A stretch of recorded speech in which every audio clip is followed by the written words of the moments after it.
Y esta serie titulada, para los que no la han escuchado, Profecías selladas del fin. Profecías selladas del fin, porque estamos profundizando bastante en un libro maravilloso que se llama el libro de Daniel, donde se encuentran las revelaciones y las visiones que Dios le dio a Daniel hace 2600 años. Y encontramos aquí las profecías de todos los imperios que iban a surgir en el futuro, que es donde nos encontramos ya ahorita. Aquí se encuentra todo lo que va a pasar en los tiempos que estamos atravesando, y aquí se describe claramente también el futuro de Israel, nación con la cual Dios ahorita la puso en la banca. Ahorita la iglesia se ha levantado.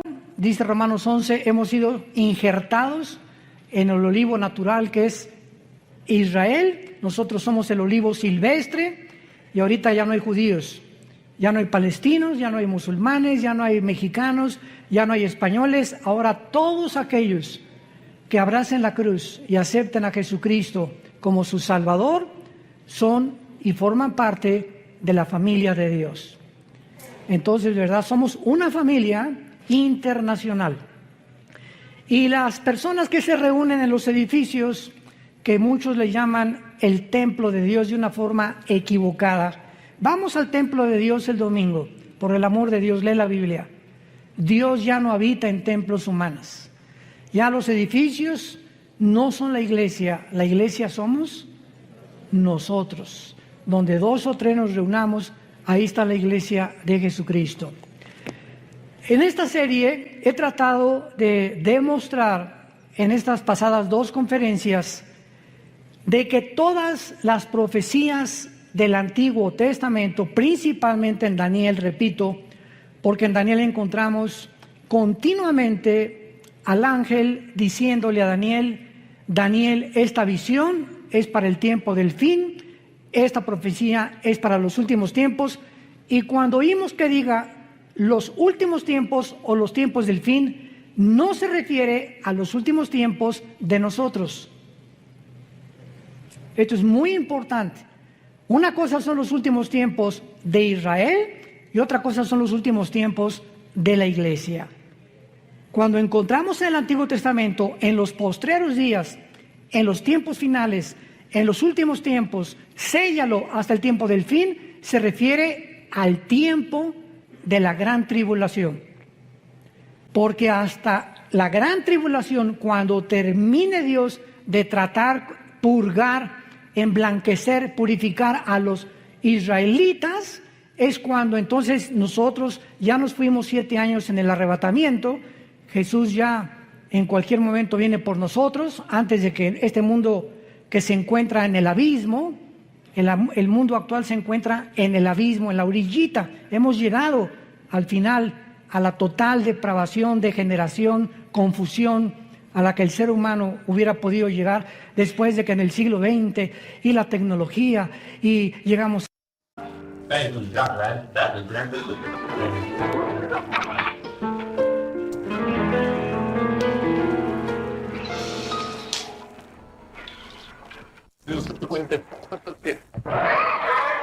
A la Luna y el Marte y la biometría y las comunicaciones internacionales y las redes sociales, y lo único que hemos hecho hasta ahorita es el ridículo. Nunca la confusión política había sido tan grande como ahora. Nunca con la tecnología que hemos alcanzado y con los descubrimientos científicos que se han hecho desde 1954, que se descubre la molécula del ADN por los doctores Crick y Watson norteamericanos, nunca, jamás habíamos llegado a tanta confusión científica. Ahora ya está cayendo, derribándose la famosa teoría de la evolución.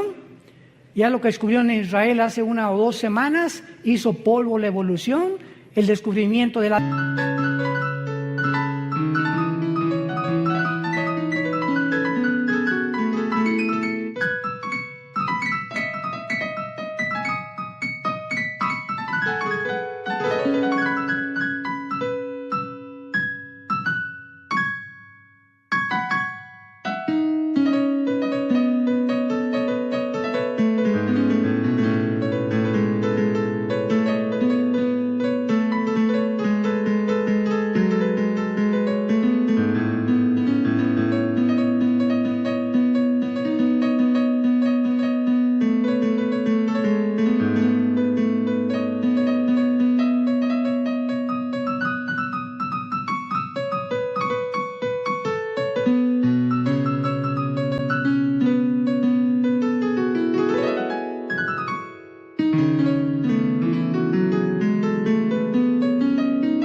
hizo polvo la evolución, el descubrimiento de la física, la primera y la segunda ley de termodinámicas hizo polvo la evolución.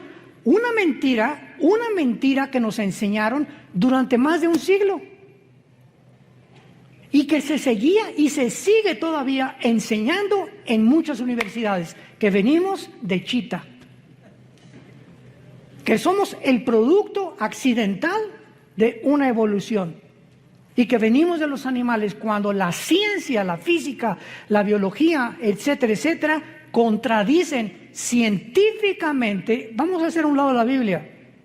La misma ciencia contradice que es imposible la evolución cuando descubrieron el ADN.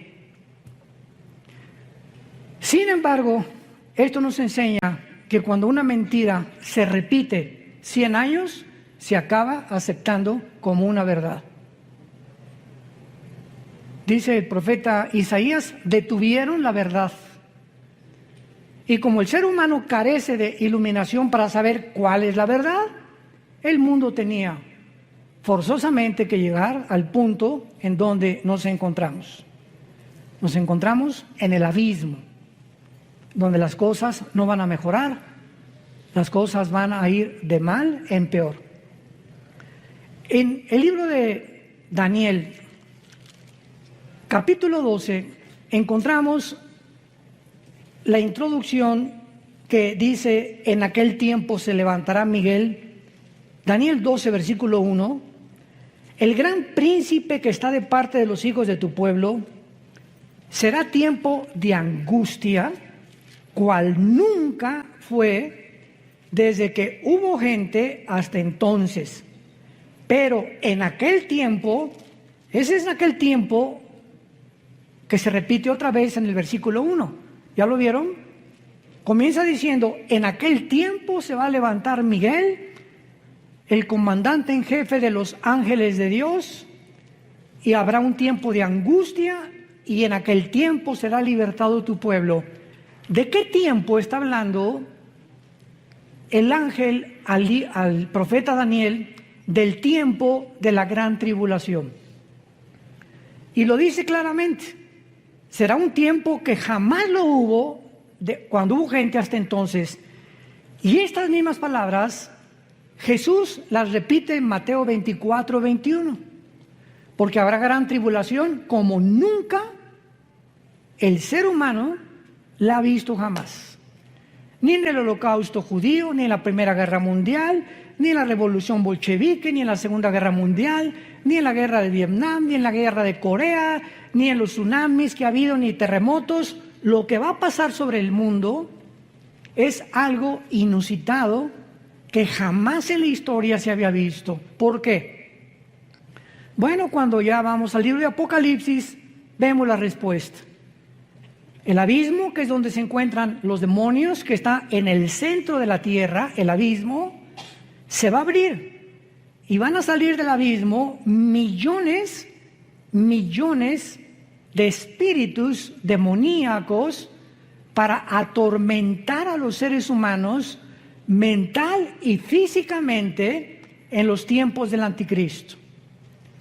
Al mismo tiempo que los demonios van a salir todos en libertad, imagínense abrirle las cárceles federales, las clases de máxima seguridad ahorita a todos los criminales del mundo. Imagínense lo que podría suceder. Pues esto sería como Disneylandia comparado con los demonios que van a salir. Agreguémosle que el anticristo va a tener poderes sobrenaturales, señales engañosas. El falso profeta va a hacer llover fuego del cielo. Y en ese tiempo los habitantes de este mundo van a creer realmente que son extraterrestres. Les van a adjudicar poderes de otros mundos. Y agreguémosle todavía que aparte de las señales y milagros y todo lo que está pasando, Satanás baja al mundo. Ahorita dice Efesios 2 del 1 al 3 que es el príncipe de la potestad del aire. Ahorita Satanás opera en el aire con las ondas de comunicación, con el espectro electromagnético, con todo lo que es el magnetismo, la energía. Desde ahí, ahorita está él controlando radios, programas, televisión, medios de comunicación, etcétera, etcétera, para hacernos creer lo que oímos en la mayor parte de los medios de comunicación. Pero Satanás no baja solo al mundo, lo acompañan los ángeles caídos. Entonces el mundo se convierte en la habitación de demonios, de señales, de milagros mentirosos y de Satanás con sus ángeles caídos que, repito, crecerán extraterrestres. Porque los ángeles tienen forma humana cuando se manifiestan en el mundo. Dice en 2 Corintios que Satanás se disfraza de ángel de luz. Esto es a lo que se refiere hace 2600 años el ángel que le da estas palabras al profeta Daniel. Y vemos nosotros, aparte de todo esto, ¿verdad?, que la Biblia continúa explicándole a Daniel en el versículo 2, y muchos de los que duermen en el polvo de la tierra, o sea, en el tiempo de la tribulación, serán despertados, o sea, va a haber una resurrección. Unos para vida eterna y otros para vergüenza y confusión perpetua. Damas y caballeros, santos de Dios, no todos vamos a resucitar al mismo tiempo. Pongan mucha atención. No todos vamos a resucitar al mismo tiempo. Va a haber la primera resurrección que Cristo menciona en Juan capítulo 5, y muchos serán despertados para vida eterna y otros para condenación eterna. Muy bien. En lo que se llama la primera resurrección están involucrados los santos del Antiguo Testamento y nosotros, los santos de la iglesia. Y la otra resurrección para condenación se encuentra hasta Apocalipsis 20, del 11 al 15, que se llama el juicio del gran trono blanco, donde van a resucitar los incrédulos o todos aquellos que rechazaron las leyes y los mandamientos de Dios. Pero vayamos a ver por qué decimos que hay un orden en la resurrección, porque Dios es un Dios de orden. Vayamos a la primera carta a los Corintios, capítulo 15, y veamos con muchísimo cuidado de qué forma el apóstol Pablo describe este orden de la resurrección que iremos desarrollando a continuación. 1 Corintios 15, versículo 20 en adelante. Mas ahora Cristo ha resucitado de los muertos, primicias. Esta palabra, apúntalo en tu Biblia, es primeros frutos. Primeros frutos. Es la palabra griega aparche, como suena aparche, que se refiere a la fiesta de los primeros frutos de Israel. Acuérdate que primero era la Pascua, después venía los panes sin levadura, después venía los primeros frutos y después vino Pentecostés. Y quedan 3 fiestas para poder terminar el plan de Dios. Entonces, cuando el apóstol Pablo dice que Cristo es el que cumplió la fiesta de los primeros frutos, porque Jesucristo es el primero en toda la historia del ser humano que resucitó sin volver a morir. Cuando Dios resucitó a Lázaro, volvió a morir. Cuando resucitó a Tabita, volvió a morir. Todos los casos de resurrección que encontramos en la Biblia volvieron a morir. Pero Cristo es el primero, por eso se le llama en Colosenses el primogénito de los muertos. Es el primero en su género, que lo significa primogénito, primo de genes, de su generación que seguimos nosotros, que resucitó. Muy bien. Versículo 21. Porque por cuanto la muerte entró por un hombre, también por un hombre la resurrección de los muertos. Porque así como en Adán todos mueren, también en Cristo serán todos vivificados. Versículo 23, lean con mucho cuidado. Pero cada uno en su debido orden. Y esta palabra tagma, que en el griego es orden, significa un orden de soldado raso, cabo, teniente, coronel, nos habla de que cuando hay un orden, hay, ¿verdad? Primero después el segundo, el tercero, el cuarto y el quinto. Entonces, la resurrección de los muertos va a seguir un orden establecido por Dios.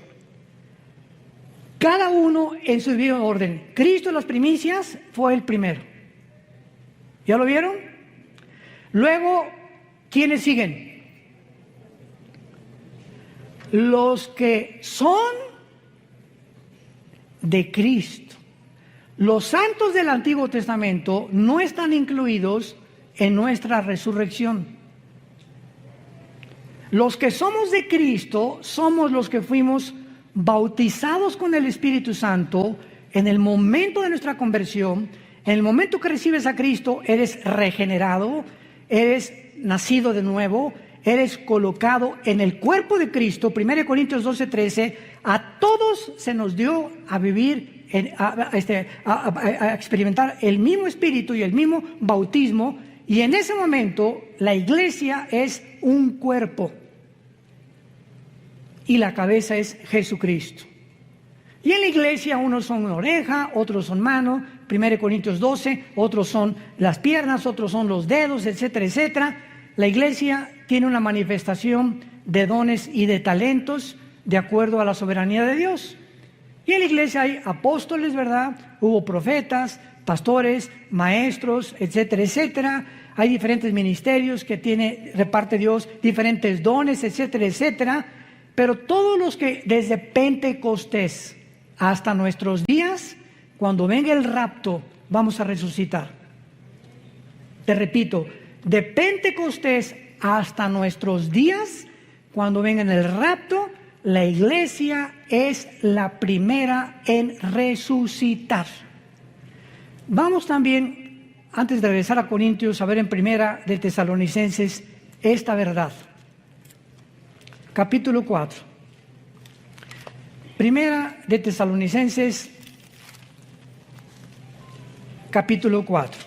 Y dice así, versículo 13. Tampoco queremos, hermanos, que ignoren acerca de los que duermen, o sea, de los que han muerto, para que no se entristezcan como los otros que no tienen esperanza. Pero si creemos que Jesús murió y resucitó, así también traerá con Jesús ¿a quiénes? A los que durmieron en Él, que somos la iglesia. Los santos del Antiguo Testamento no forman parte del cuerpo de Cristo. Y esto ya le explica Pablo en Efesios capítulo 2, que tanto los judíos con el Antiguo Testamento ahora y griegos, ahora no hay judíos, ahorita no hay un pueblo de Dios Israel, ahorita somos todas las personas de todas las naciones que formamos parte, y que cuando recibes a Cristo te conviertes, nos convertimos en hijos de Abraham. Entonces puede venir ahorita un judío y decirme, yo desciendo de Abraham, y le contesto étnica y terrenalmente y genéticamente, porque eres judío, desciendes de Abraham, claro, fueron lo que los fariseos le dijeron a Cristo, somos hijos de Abraham. Pero la verdadera descendencia de Abraham son los que tenemos la semilla. Y todo esto lo explica Gálatas capítulo 3. Cristo es la semilla prometida a Isaac. En Isaac te será llamada descendencia, o la esperma de Isaac vendrá después Jacob, Judá, Salomón, David, y ahí viene toda la descendencia. Y cuando recibes a Cristo, esa semilla, esa promesa que Dios le hizo a Abraham era espiritual. Entonces dice la Biblia, ahora los que somos de la fe, somos de Abraham. Y dice Romanos capítulo 2, no todos los que descienden de Israel son judíos, porque no es la circuncisión de la carne, sino la circuncisión del corazón. Tú a lo mejor no eres circuncidado porque era el pacto, era una señal del pacto de Israel, pero si tienes a Cristo, formas parte del pueblo de Dios. Y a lo mejor si eres circuncidado y eres judío, aunque estés circuncidado, no eres parte del pueblo de Dios, porque no tienes a Yeshua Mashiach, a Jesús el Mesías en tu corazón. ¿Me van siguiendo? Esto es importantísimo. Entonces, por eso es ridículo, ¿verdad?, que haya cristianos que se ponen la kipá. Y a una iglesia mesiánica ahora, ¿verdad? Gracias a Dios que hay judíos que se están convirtiendo. Pero esto que nosotros queramos hacernos judíos y ya lo somos. Ya lo somos. ¿Por qué? Por la semilla de Abraham, porque tenemos a Cristo. No tenemos que adoptar lo que ellos hicieron. Ellos tienen el judaísmo. Es importantísimo para la iglesia, porque hay un movimiento tremendo, ¿verdad?, de cristianos que se quieren hacer judíos. ¿Para qué? Estás mejor así de tlaxcalteca. No niegues tus raíces. Muy bien. Entonces vemos nosotros que en Daniel 12, versículo 2, dice la Biblia que los judíos, desde Adán hasta Pentecostés, que nació la iglesia, hasta Hechos capítulo 2, la iglesia nació cuando el Espíritu Santo bajó en Pentecostés y formó la iglesia, el cuerpo de Cristo, que se llama un nuevo hombre. Y dice la Biblia en 2 Corintios 5, el que está en Cristo, nueva. O sea, esta nueva creación no existía. Cuando Dios descansó en Génesis capítulo 2, el séptimo día, ¿qué significa? ¿Que Dios se acostó en una hamaca? No, que Dios dejó ya de crear nada nuevo. Todo conforme a su semilla, ardillas, hipopótamos, ballenas, todo, ¿verdad? Todo ya lo dejó Dios como lo había hecho. No volvió a crear nada. Pero cuando llega el momento de la iglesia, Dios hace una nueva creación, que somos nosotros.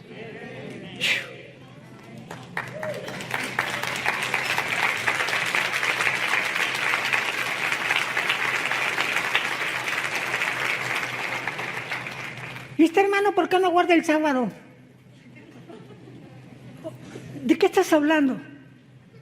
¿Por qué no guardan el sábado? ¿De veras? ¿Tú nada más guardas el sábado? Yo el sábado, domingo, lunes, martes, miércoles, jueves, viernes. Yo guardo 7 días a la semana. Porque el sábado fue dado a Israel. Ahora en la iglesia se nos da el primer día, que es el domingo. El primer día de la semana Cristo resucitó. El primer día de la semana vino el Espíritu Santo. Y los apóstoles comenzaron a reunirse ya no el sábado, sino el domingo, para que viéramos la diferencia de las dos entidades. Una es Israel, otra es la iglesia. No las confundamos. Ahora, Israel era la esposa de Dios y se divorció. Dios está divorciado ahorita de Israel. Nosotros somos la novia de su hijo. 2 Corintios 11, del 1 al 3. Desposados como una virgen pura. Alguien me preguntó, ¿qué acaso tiene Dios 2 esposas? Le dije, por favor, entiende la Biblia. Dios tiene hecha a un lado a Israel y va a regresar. Romanos 9, 10 y 11, va a regresar en la tribulación a purificarlos, purgarlos, y los que crean en la tribulación en Jesús pasarán al milenio junto con la iglesia, nosotros. Pero ahorita Dios está divorciado. ¿Dónde dice eso? Vayamos al libro de Isaías.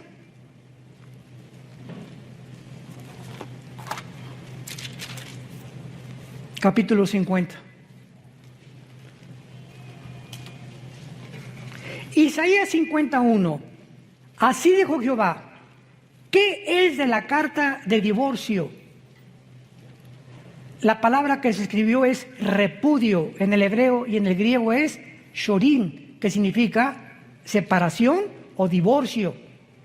Está preguntando Dios: ¿qué es de la carta de divorcio de vuestra madre, de la cual yo la repudié? La madre es Israel, de los judíos. ¿O quiénes son mis acreedores a quienes yo he vendido? He aquí que vuestras maldades son vendidos y por vuestras rebeliones fue repudiada vuestra madre, que es Israel. Compáralo con Jeremías, capítulo 3, antes de que me llames hereje. Versículo 8. Jeremías 3:8. Ella, está hablando de Israel, vio que por haber fornicado la rebelde Israel, yo la había despedido y dado carta de divorcio. Dios le está explicando tanto a Jeremías como a Israel: yo estoy divorciado de Israel. Pero no tuvo temor la rebelde Judá, su hermana, sino que también fue ella y fornicó. ¿Por qué Dios se divorció de Israel? La fornicación que Israel cometió era venderse a las naciones. Espiritualmente, en el Antiguo Testamento, la fornicación es un símbolo de unirte al mundo. Y en Santiago capítulo 4 en el Nuevo Testamento dice: oh almas adúlteras. Cuando un cristiano se va al mundo, has cometido fornicación. ¿Por qué? Porque estás traicionando los votos de lealtad y devoción que le tenemos a Jesús. Si tu esposa se va con otro hombre, es adulterio. Y el adulterio es la única causal y el abandono de hogar en el Nuevo Testamento para poder divorciarte. 1 Corintios capítulo 7. Las mismas causales por las cuales Dios se divorció de Israel le pertenecen a la iglesia. Dios se divorcia de Israel espiritualmente, y en el Nuevo Testamento el divorcio físico, visible, terrenal, es si tu esposa se va con otro o tu esposo se va con otro. Es la única causal, no hay otra causal más que el divorcio y el abandono de hogar. Que te diga a tu esposo: adiós, dile: adiós, gavilán pollero. Bye bye, que Dios te bendiga. Y quién sabe si lo bendiga, ¿verdad? Bueno, entonces, esto es importante, ¿verdad? El Dios del Antiguo Testamento está divorciado, y ahora nosotros, la iglesia, que somos un nuevo cuerpo, somos una novia de su Hijo Jesucristo. Qué grande demostración que la iglesia e Israel son dos entidades completamente diferentes. Porque hay enseñanzas cristianas donde mezclan y dicen: no, ya Dios acabó con Israel, ya no hay, la iglesia tomó su lugar, etcétera, etcétera. Y esto no lo enseña la Biblia. Dios le dice a Israel: adiós, ahí nos vemos. Y Jesucristo dijo en Jerusalén, cuando lo iban a crucificar, el domingo de Ramos: Baruch Hashem Adonai Eloheinu. Bendito me dirán el que viene en el nombre del Señor, hasta que Jesucristo regrese. Y los judíos, después de la tribulación, Apocalipsis 1:8, mirarán al que traspasaron. Romanos 11, 25 y 26, Israel será salvado. Hasta ese momento, la esposa que era antes de Dios se volverá a unir a su marido. Y seremos una sola entidad en el tiempo del milenio. Entonces, Dios no se ha olvidado de la esposa despreciada. Si esa esposa regresa y le pide perdón a Dios y reconocen a su hijo como el Mesías, Dios vuelve a renovar sus votos por el pacto que hizo con Abraham. ¿Ven qué importante es entender la Biblia sistemáticamente para no caer en herejías y en tonterías? Y ya se acabó con la iglesia, con Israel, ya no tiene para nada, ¿verdad? Claro que ahorita no tiene absolutamente nada. Cuando crucificaron a Cristo, dijo, ¿verdad? Dijeron los judíos: la sangre sea sobre nuestras cabezas. Y en ese momento la maldición vino sobre Israel, que se encuentra todavía esta maldición en Israel, menos en los judíos que han aceptado a Jesucristo como el Mesías y que forman parte de la iglesia. Pero en el año 70 después de Cristo llegaron los romanos, encabezados por Tito, el general romano, hijo del emperador Vespasiano, y arrasaron Jerusalén y no dejaron piedra sobre piedra. Y desde el año 70 hasta 1948, Israel no tenía templo, no tenía nación, no tenía absolutamente nada.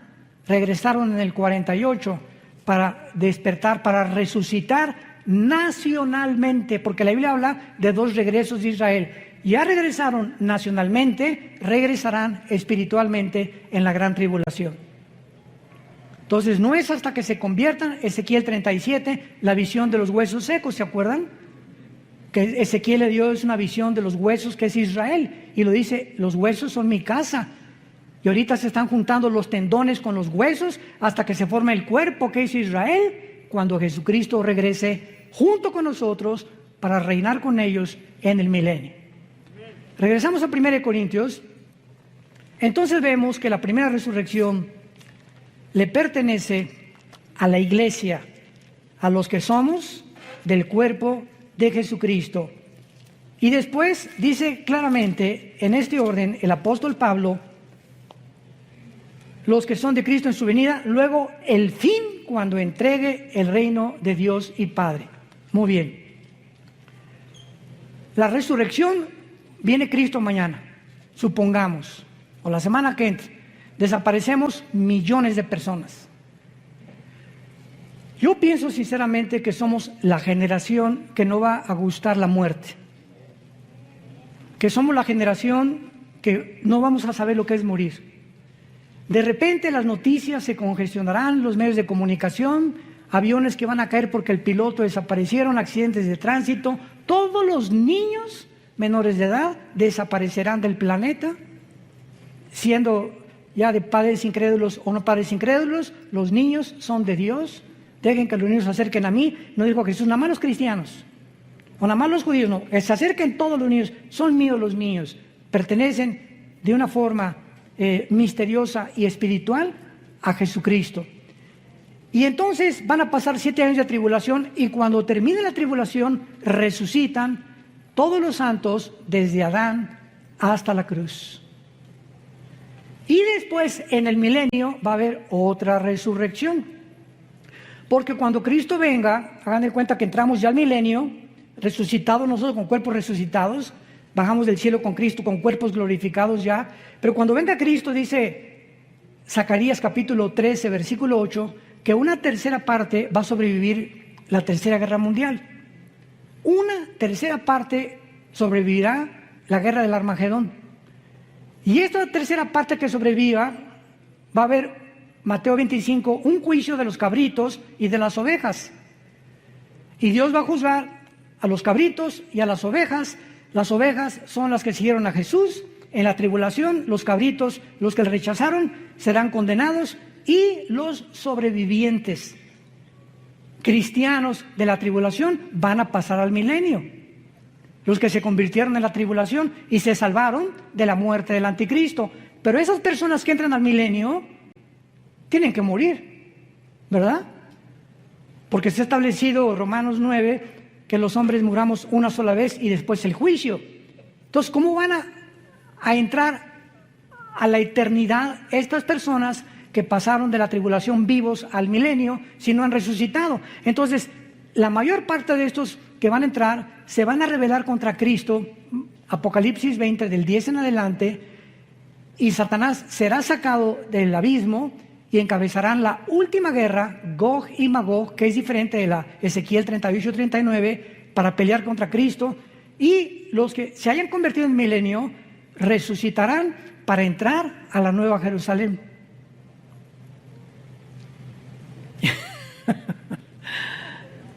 Qué maravillosa es la Biblia, ¿verdad? ¿No se han empachado?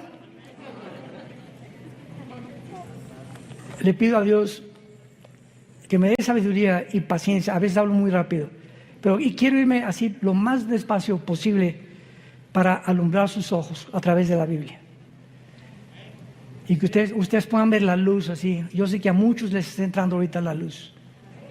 Y ese es el anhelo del Espíritu Santo. Muy bien. Entonces, después de nosotros viene la resurrección de los mártires que en la tribulación van a resucitar, que pertenecen a la primera resurrección de los santos. Vamos a ver, la primera resurrección es el rapto, los santos del Antiguo Testamento y los que mueran como mártires en la tribulación. Vayamos a Apocalipsis 7 y veamos los millones de personas que en la tribulación se van a convertir, y el apóstol Juan los ve en el cielo resucitados. Apocalipsis 7, versículo 9. escribe el apóstol Juan, después de esto miré, y he aquí una gran multitud, la cual nadie podía contar, de todas naciones y tribus y pueblos y lenguas, que estaban delante del trono en la presencia del Cordero, vestidos con ropas blancas y con palmas en las manos. Las ropas blancas nos hablan de que ya estaban resucitados. Y clamaban a gran voz diciendo la salvación, etcétera, etcétera. Versículo 13. Entonces uno de los ancianos habló diciéndome, estos que están vestidos de ropas blancas, ¿quiénes son? ¿Y de dónde han venido? Yo le dije, Señor, tú lo sabes. Y él me dijo, estos son los que han salido de la gran tribulación y han lavado sus ropas y las han emblanquecido en la sangre del Cordero. Aquí encontramos posiblemente a los 144,000 y a todos aquellos que en la tribulación van a morir como mártires. Aquí ya llevamos que nosotros fuimos primeros, ellos serán segundos y en tercer lugar, vamos a Apocalipsis 11, están incluidos los 2 testigos al final de la tribulación. Dice Apocalipsis 11, versículo 7, cuando hayan acabado su testimonio, está hablando de los 2 testigos, la bestia que sube del abismo hará guerra contra ellos y los vencerá y los matará, y sus cadáveres estarán en la plaza de la grande ciudad, que en sentido espiritual se llama Sodoma y Egipto, donde nuestro Señor fue crucificado. De una forma inequívoca es Jerusalén, donde los 2 testigos serán asesinados por el anticristo. Y vean ustedes las palabras con las que el Espíritu Santo califica a Israel. Israel se convertirá como Egipto, que es el símbolo del mundo, y como Sodoma, que es el símbolo de la depravación moral. Y no es coincidencia que Tel Aviv, la ciudad ahora de Israel, se esté considerando la capital mundial del movimiento gay. Tel Aviv es ya la capital del movimiento gay en el mundo. Y hay cantidad de cristianos evangelizando a todos estos hombres y mujeres que necesitan a Jesús. Porque Jesús murió por todos aquellos, por más pecador que tú seas, Cristo te ama. Pero Él te pide que te arrepientas de tus pecados y que entiendas que los géneros no se pueden tergiversar ni pervertir. Solamente hay 2 géneros, varón y hembra, nada más. Esta semana, el gobierno americano acaba de declarar que en todos los pasaportes nuevos de Estados Unidos se incluya el tercer género. En todos los pasaportes, desde esta semana, americanos, norteamericanos, viene incluido el tercer género. Si tú le quieres poner otra cosa. No nos vamos a profundizar en eso. Y entonces van a ser asesinados, versículo 9, y los de los pueblos, tribus, lenguas y naciones verán sus cadáveres por 3 días y medio y no permitirán que sean sepultados. Los moradores de la tierra se regocijarán, se alegrarán y enviarán regalos unos a otros, porque estos 2 profetas habían atormentado a los moradores de la tierra. Me detengo aquí. ¿Por qué el mundo ahorita se ha vuelto contra nosotros? ¿Por qué? Porque se sienten atormentados con la predicación del Evangelio de Cristo. En lugar de que sientan una medicina y un aliento, yo cuando oí el Evangelio dije, Dios mío, esto es lo que yo estaba esperando toda mi vida. Hay personas que se molestan. Y ahora tú no puedes predicar esto. La iglesia es un hospital para todo tipo de personas, lesbianas, transgénero, homosexuales, borrachos, parranderos y jugadores. Esto es la iglesia. Le abrimos la puerta a todos para que podamos ser sanados de la condición en la que el mundo tal vez nos empujó a ser. Cualquiera de ustedes que oiga mi testimonio, no lo vas a creer. No lo vas a creer lo que yo era antes de venir a Jesús hace 46 años. Este año cumplo 46 años, no de edad, de cristiano. Y 43 años cumplo este año de predicar la palabra de Dios. A los 3 años de convertido comencé a predicar en la sierra a los indígenas de Oaxaca y de Guerrero.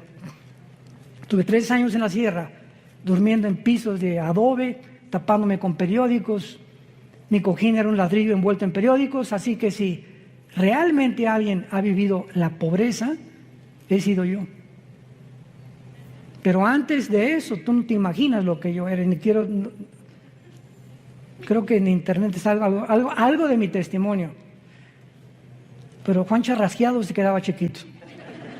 Pero lo que nos interesa es lo siguiente, y dice el versículo 11, pero después de 3 días y medio, entró en ellos el Espíritu de vida, enviado por Dios, se levantaron sobre sus pies y gran temor cayó sobre los que los vieron. O sea, los 2 testigos son el último fruto de la resurrección. Entonces, la iglesia, el rapto, todos los mártires a la mitad de la tribulación y los 2 testigos al final. Y cuando Cristo venga, en cuarto lugar, los santos del Antiguo Testamento. Este es el orden que Dios ha establecido, es un orden y no importa el tiempo que los del Antiguo Testamento van a defender, a restar después de la tribulación, nosotros primero, etcétera, etcétera, pertenecemos a lo que se llama la primera resurrección, que está dividida en diferentes tiempos. Y la otra, la única en la que tú vas a resucitar, si tú no tienes a Cristo, será al final del milenio. Apocalipsis 20 del 11 al 15 se llama el juicio del gran trono blanco. Dios va a abrir los libros, uno, el libro de la vida, el libro del Cordero, etcétera, etcétera, y el que no se halló inscrito será lanzado al lago de fuego, que es la muerte segunda. Ahí Dios, enfrente de los ángeles, nosotros como la iglesia, dice 1 Corintios 6 del 2 al 3, que seremos el jurado, nosotros la iglesia seremos el gran jurado. Dios te demostrará que Él te amó, que dio su vida por ti en una cruz, que en esta mañana te está hablando para que te arrepientas y vengas a la cruz. Y si tú continúas rechazando eso, Dios no te puede forzar. Te puedes burlar ahorita, mascar tu chicle, decir no lo creo, puedes hacer lo que quieras, pero estas palabras son fieles y verdaderas, porque son la palabra de Dios. Y Dios te da la oportunidad en este momento que vengas a la cruz, que le entregues tu vida, que te arrepientas de tus pecados y que conozcas lo que es verdaderamente ser libre, espiritual, mental y físicamente. Oremos. Gracias, Señor, por tu palabra en esta mañana. Gracias, Señor, por habernos dejado del camino, porque tu palabra dice, no hay en ellas nada perverso, en ellas, todas ellas son rectas al que entiende y razonables a los que han alcanzado la sabiduría. La ley de Jehová, los mandamientos que Dios nos da, son perfectos, porque convierten el alma. El testimonio de Jehová es fiel, hace sabio al sencillo. El temor de Jehová permanece para siempre. Todo lo que Dios nos dice es deseable, más que el oro y más que el oro afinar, y dulce más que la miel que destila el panal. Te damos gracias, Señor Jesús, por haber dado tu vida en esa cruz, por haberte levantado de los muertos para decirnos que nosotros seguimos detrás de ti. Animarnos que esta vida es temporal, seremos librados de la corrupción de esclavitud a la libertad gloriosa de los hijos de Dios. Y en esta mañana, tú que me escuchas, invita a Cristo a tu corazón. Arrepiéntete de tu vida. Tú eres pecador, dice la Biblia, y la paga del pecado es la muerte. Mas Dios muestra su amor para con tu vida, en que siendo pecador, así como estás de sucio, de sucia, Jesús murió por ti, para limpiarte y lavarte con su sangre preciosa.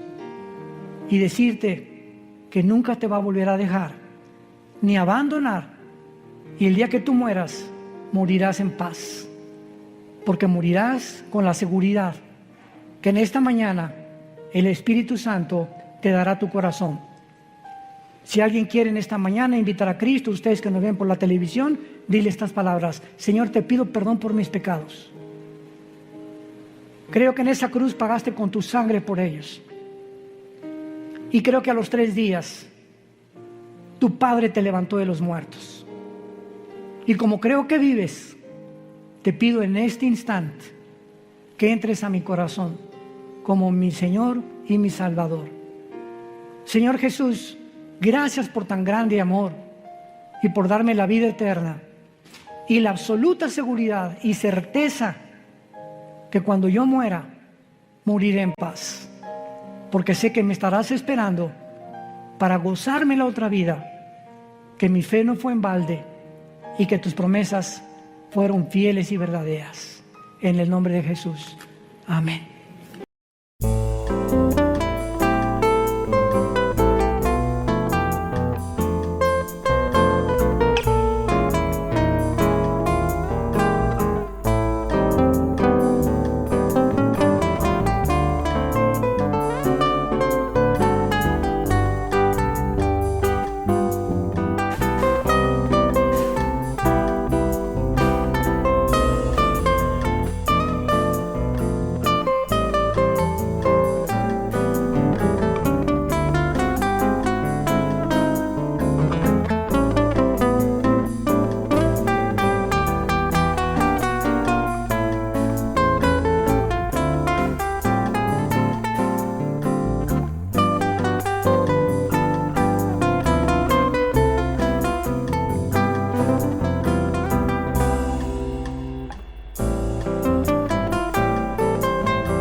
Days of dread become weeks of war. Once just a day, now creeds demand. Crisis twisted by unseen hands. Screams declare unbeatable price. A glint of lies, a slight of vice. Numbers shift in the dead of night, drawing in fools to the fading light. All black and cell, consuming all. Where days of dread become weeks of war. Once just a day, now creeps demand. Crisis twisted by unseen hands. Screens declare unbeatable price. A glint of lies, a slight of vice. Numbers shift in the dead of night, drawing in fools to the fading light. All black and cell, consuming all. Where days of dread become weeks of war. Once just a day, now creeps demand. Crisis twisted by unseen hands. Unseen hands. They flood the aisles, hungry wild, grasping illusions, fever filed. Hands collide and faces strain, lost in the promise of empty gain. Workers forced to wear the mask, behind dead eyes a tortured task. Yet still the horde comes pouring through, a frenzied wave, the dead renewed. Behind the price, the truth concealed, a discount marked, a fate revealed. A game of greed, a threat unspun, feeding the hunger of everyone. All black and cell, consuming all. Where days of dread become weeks of war. Once just a day, now creeps demand. Crisis twisted by unseen hands. Unseen hands. All black and cell, consuming all. Where days of dread become weeks of war. Once just a day, now creeps demand. Crisis twisted by unseen hands. Unseen hands.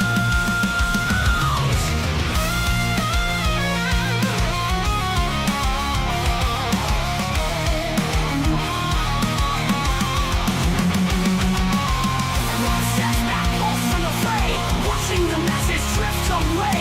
For what is won and what is lost when peace awaits at no such cost.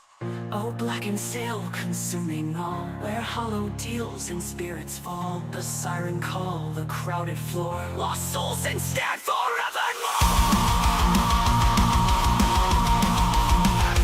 Walk away from this vicious brawl. Find release in the silent call. Let others claw, let others bleed. For freedom lies in forsaking need.